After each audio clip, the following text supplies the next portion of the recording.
अरे जी हो धन श्री भगवान। अरे हई देखो अभिषेक भैया के लीला देखो हो। चलो चलो मंजी भैया।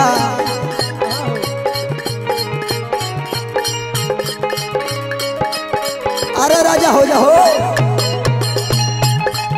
बबुआ बजरंगी बनकर छोड़ा।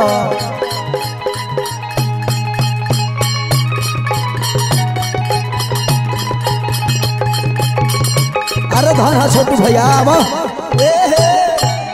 चलिए आई भैया हम अमन राजभर जिला आरा ग्राम बनकट सब के सेवा में उपस्थित बानी। आई एगो भावबा देखिए एक जनी के एक जाना पियकड़ मिल गई बने जान जाए कि मुना दिन रात तबाह कैले रहता। जान जाए कि एकदम माटी के घर कोड़ले रहता। बनबे कि ना देखा देखा सखी फेर आ गई।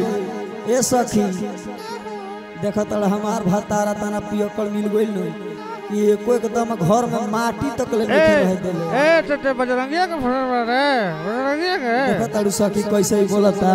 देख कैसे बोलता कुछ ना करे।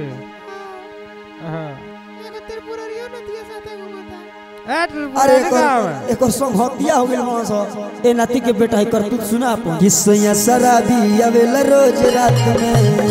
सया शराबी आवेला रोज रात में।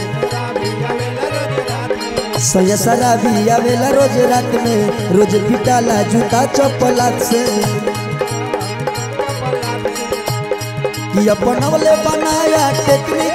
अपनवले बनाया टेक्निक खाली झगड़ा जो है ना। जब मारी ले लल का तुमना मुर्गा खोजेला। जब मारी ले लल का तुमना चिखाना जो है ना।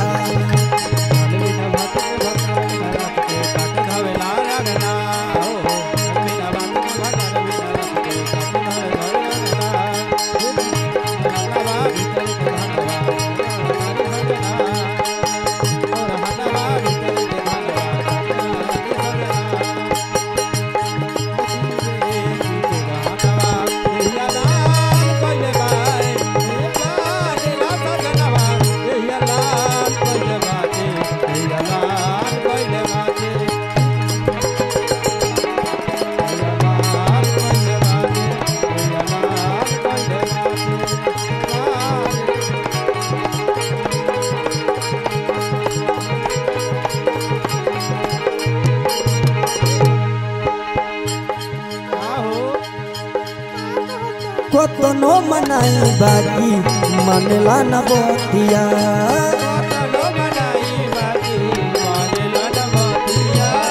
कतनो मनाई बाकी मनला न बतिया।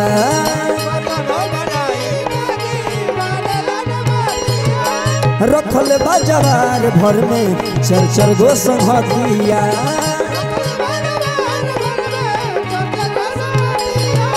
रखल बा जवार भर में चर चर गो संघतिया।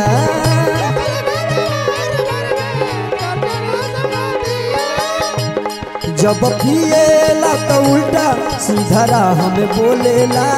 जब पिएला तो उल्टा सीधा राह में बोलेला।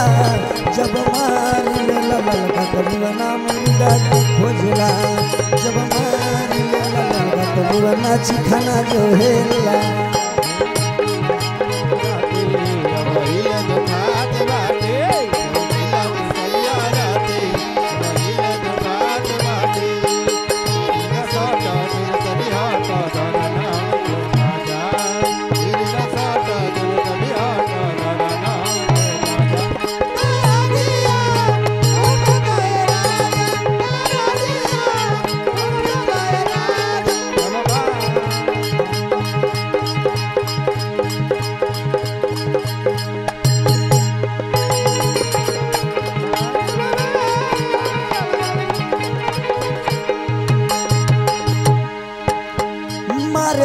पौआ तो खा घास बतिया गेला।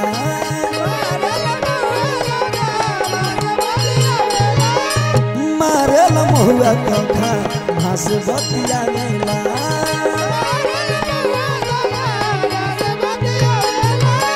ओ मुन्ना जब भरवाए का राके बिगाड़ेला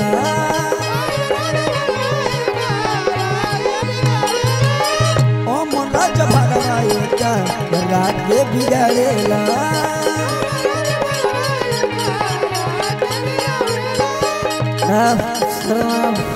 सारा रुपये पी जाएंगे पुराना भी घर 100 रुपया होगा सब पी जाएंगे 100 रुपये छोटे भाई को पियो पिए ना तो गोली में बना भोगत चलेला